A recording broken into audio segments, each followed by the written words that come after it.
Oke, kawan-kawan semuanya, Assalamualaikum warahmatullahi wabarakatuh. Seperti biasa ya, gue balik lagi di channel YouTube ini.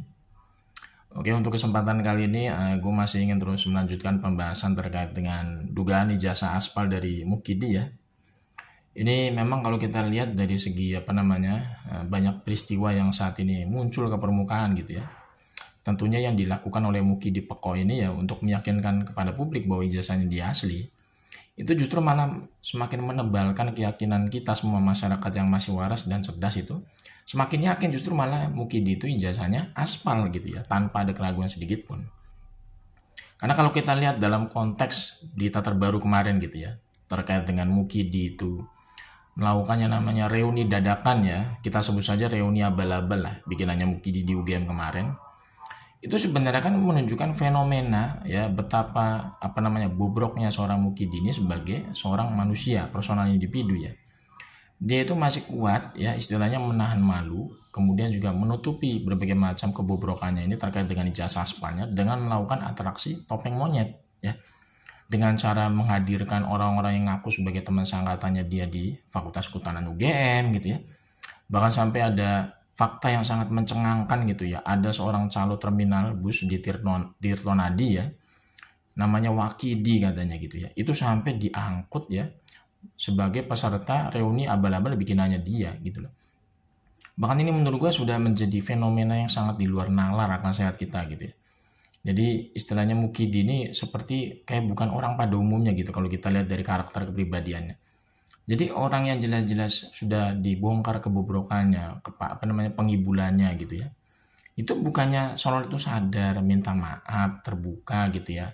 Ibaratnya mengakui kesalahannya. Itu kan justru malah apa? Justru malah dia itu dalam tanda kutip terus ya melakukan segala cara istilahnya tuh ingin membrainwash masyarakat, pikiran masyarakat itu supaya percaya dengan kebobrokannya dia selama ini terkait dengan ijazah aspalnya. Sampai bikin reuni kayak begitu ya, bawa-bawa namanya Sivitas Akademik UGM gitu kan. Itu kan sebenarnya kan sangat ironis gitu loh.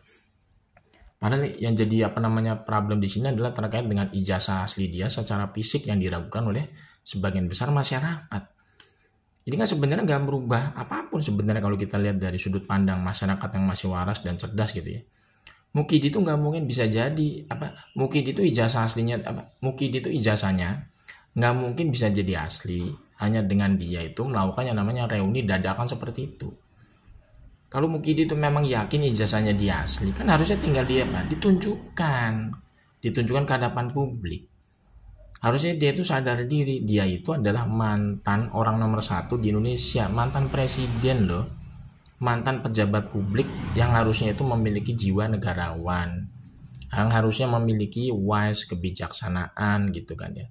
Jadi bukan seperti orang pada umumnya harusnya kalau orang-orang yang istilahnya sudah mencapai tingkatan presiden itu harusnya sudah purna dalam segala hal ya. Istilahnya tuh dia bukan seperti rakyat biasa model kayak kita. Sebenarnya kalau kita lihat dari konteks personal individu dalam sebuah negara.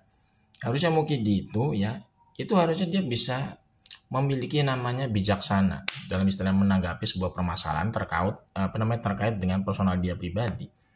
Bang Rismon dan kawan-kawan itu menuduh ijazahnya di aspal ya kan dengan berbagai macam kajian analisis gitu ya, kemudian juga dari hasil riwayat akademik yang istilahnya dibongkar habis seperti itu gitu ya. Mungkin kalau memang seorang negarawan bener yang istilahnya punya jabatan dulunya sebagai presiden, itu kan dia sebenarnya nggak perlu ngelaporin yang bersangkutan ke polisi, cukup menunjukkan ini ijazah asli saya. Kalau kalian nggak percaya sama ijazah saya yang ini, silakan kalian uji forensik oleh lembaga independen. Mau di Puspom TNI, mau di BRIN, mau di lembaga independen luar negeri, silakan saya biayain. Kan harusnya begitu kalau misalkan Mukidi itu memang seorang, istilahnya benar-benar seorang mantan presiden gitu. Karena baru kali ini kita melihat gitu, ada orang yang katanya seorang mantan presiden gitu ya. Itu seolah-olah kelakuannya seperti dalam tanda kutip ya, itu kayak buzzer gitu loh, ngelaporin orang ke polisi ya kan, ngelaporin orang dengan pasal macam-macam gitu loh. Kita nggak pernah lihat itu presiden-presiden sebelumnya kayak begitu. Zaman SBY juga nggak pernah ada gitu ya, istilahnya itu dalam tanda kutip ya melaporkan ya tuduhan-tuduhan terhadap beliau itu yang secara personal kecuali memang ada buktinya gitu loh, ya kan. Tapi ini sama sekali nggak ada. Presiden-presiden sebelumnya itu kita lihat Megawati, B.J. Habibie, Gus Dur, siapa lagi, Pak Harto, ya kan. Itu nggak ada lah ngelaporin masyarakat rakyatnya itu istilahnya ke polisi gitu ya, dengan apa, dengan pasal-pasal kayak begitu. Apalagi ini kalau misalkan terkait dengan dokumen ya, yang istilahnya menurut kita itu adalah masuk ke ranahnya publik karena dia seorang pejabat publik gitu kan. Itu kan tinggal ditunjukkan saja, nih ijazah asli gua. Kalau kalian nggak percaya, silakan diuji forensik oleh lembaga independen. Terserah kalian di mana lokasinya, saya akan ikuti. Kan begitu harusnya. Ya kan, contoh seperti Obama. Obama itu dituduh, ya katanya bukan orang Amerika asli. Tapi Obama itu nggak menjarain orang, ya. Ya Obama itu cuma nunjukin sertifikat akte kelahirannya secara otentik yang diverifikasi oleh negara bagian California. Habis itu selesai perkara.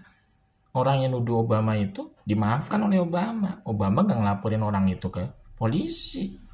Harusnya seperti itu. Kalau misalkan ibaratnya orang yang sudah mencapai puncak istilahnya itu menjadi presiden gitu ya, itu harusnya memiliki jiwa wise, bijaksana seperti itu. Bukan seperti levelnya kayak buzzer ngelaporin orang ke polisi, ngelaporin orang dengan pasal-pasal gitu loh. Sedikit-sedikit ngelaporin orang, sedikit-sedikit nganggapnya katanya merasa dizolimi, merasa dipitnah. Itu bukan level presiden kalau kayak gitu karakternya gitu ya. Iya lah, contoh kayak Obama itu benar-benar berjiwa besar ketika beliau dituduh macam-macam oleh rakyat Amerika gitu ya. Beliau tuh nggak menjarain orang, nggak menjarain rakyat Amerika yang menuduh beliau dengan tuduhan-tuduhan yang dalam tanda kutip ya, boleh bilang agak-agak ngeri-ngeri sedap juga gitu kan tuduhannya.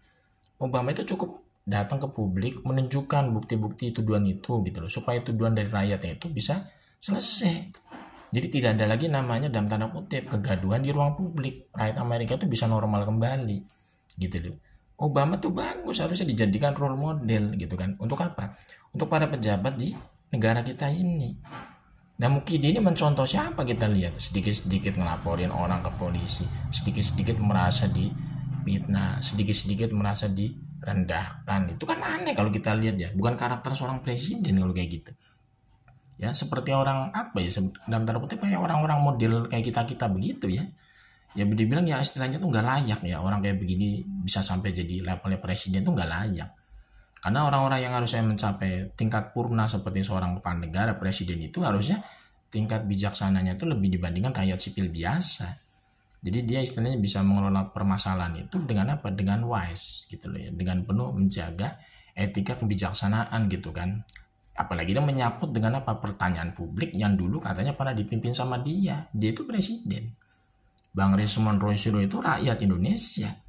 Ya kan? Jadi aneh juga masa Mukidi ini seolah-olah itu yang Mukidi ini menganggap seolah-olah rakyat Indonesia itu cuma relawannya dia, pendukungnya dia.